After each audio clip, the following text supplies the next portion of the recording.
This is probably the kind of fairy that even girls would want to take home after finishing a game. Come and see the beauty. Who would have thought that this stunning beauty in front of us is actually a bionic robot? The main character, William, recently lost his wife in an accident, and to continue living, he custom ordered this beautiful bionic woman to be his wife. As she just powered on, the enchanting bionic woman obeys William's every command, gently placing her hand on his chest. William's heart raced with excitement as he looked at her, confused. He said, "This is love." The beauty made him want more. He hoped she could replicate his late wife's emotions. On their first night, the bionic woman came to his room, asking to share the bed, which made William happy. Before sleep, they shared a gaze. William activated intimacy mode, but forgot to set. First, they shared a deep gaze. Under their gaze, William activated the intimacy mode, but he forgot to set the language. The bionic woman's default language was Chinese, so William hurriedly changed it to English. After all, she had just powered on and returned home, and there were many settings to adjust, like voice tone and volume. She carefully inquired about William's personal habits, and finally completed the basic settings for intimacy mode. A moment of spring night is worth 1,000 gold, and the two began their delightful late-night conversation. We won't watch this part for now. Those who want to see it can search for the original film.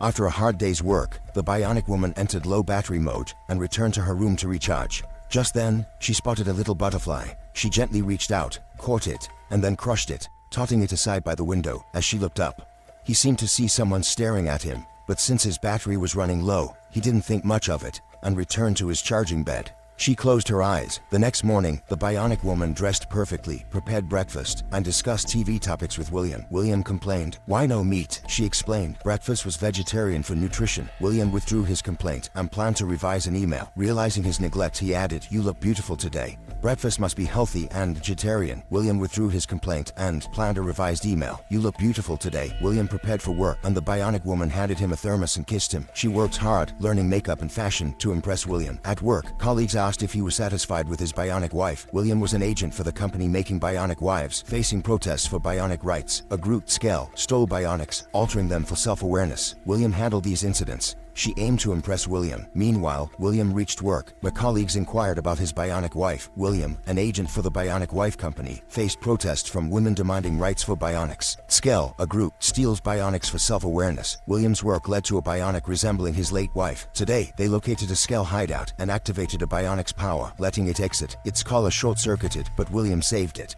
A group called Scale has emerged in society, often stealing bionic people and altering their programming to give them self-awareness.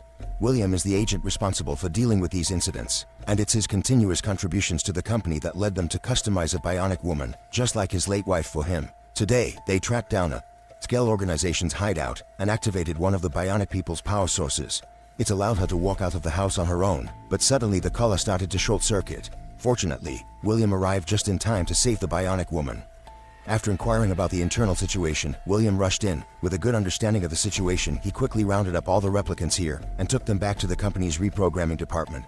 As the name suggests, this is where those who have been captured and had their programming altered or malfunctioning are sent to be reconditioned before being returned to consumers. Some of the old-timers frequently come back for reprogramming, and William wonders why they don't just destroy them. The staff replied that it was because their owners loved them, so they could only be repaired. That night, the fairy was alone in an empty room, and she entered a dream state for learning. There was a customer service representative who acted like a mentor, helping replicants better integrate into society. They would create scenarios for the replicants to learn social interactions in real-life situations. The fairy was quite special. Not only did she have a programming template, but she also had fragments from her past as a human. Today's scenario was her birthday party. There were many replicants at the party, all there to learn and train through a tiered system. While dancing, the fairy encountered a masked man. The postcard promised to help him remember. The fairy returned to the dream world and asked about the masked man. He asked her to choose a course. She picked knitting, not an option. A black woman appeared, startling the fairy. Later, the fairy gave William a bird pillow, but he threw it away. The next day, a replicant escape was reported, and William was notified to make an arrest. The front desk said, "We don't have any replicants here." William smiled and said, "Aren't you one?" While writing, a black woman appeared, startling the fairy. The woman said, "If you hadn't come, I would have let you see me. Our time is running out." The fairy was confused.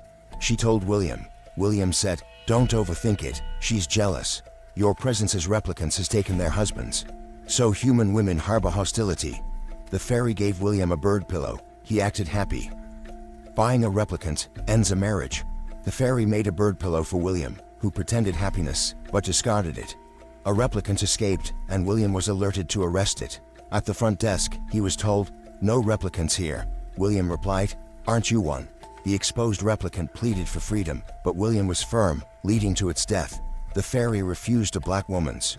When the replicant realized he had been exposed, he pleaded that he didn't love his owner and hoped William would let him go. But William was unyielding, and as a result, the replicant chose to die for his freedom.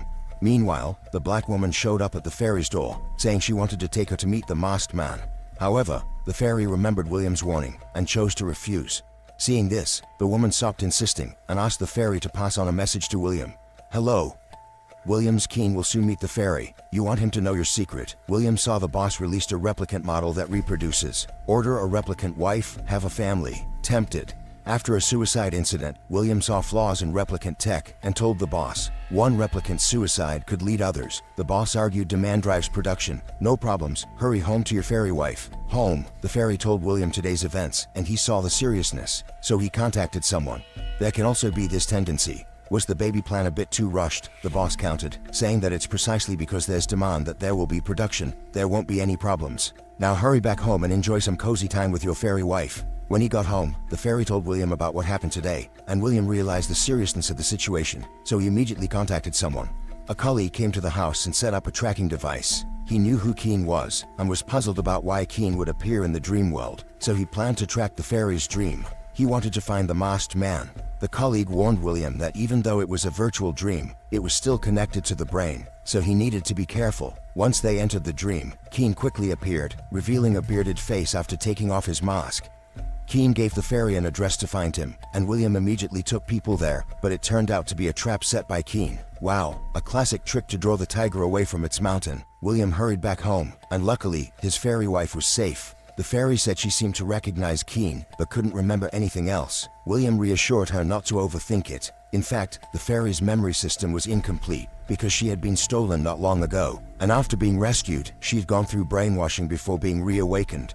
William entered the dream to confront Keen. His colleague planned to take Keen out. In the dream, William told the fairy to move away, so no one would know he killed Keen. As William moved to strangle Keen, the fairy woke up, breaking the dream. William planned to erase her memories. The fairy refused but was taken for brainwashing. Old hands taught her to help Scarl. Memories can be hidden in dreams, avoiding brainwashing. The fairy quickly awakened these memories and learned the truth. For waking up again, William planned to strangle Keen, but the fairy woke up.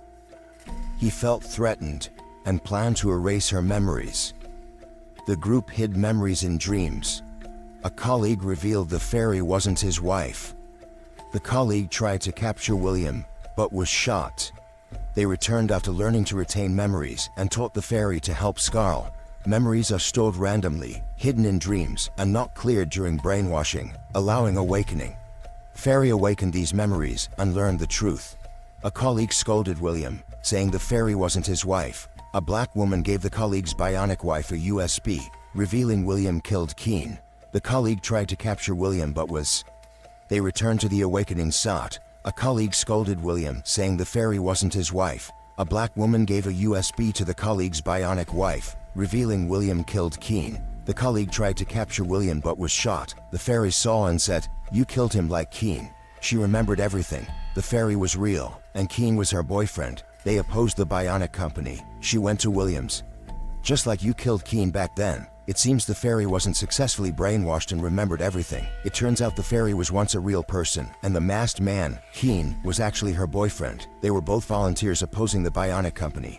One day, the fairy went to William's house to distribute flyers, but William, attracted by her looks, attacked the couple, killed Keen, put a bionic collar on the fairy, framed her as a bionic, and imprisoned her. But the fairy refused to submit, so William smothered her to death with a cloth painted with birds, then extracted her memories, and customized them into a bionic.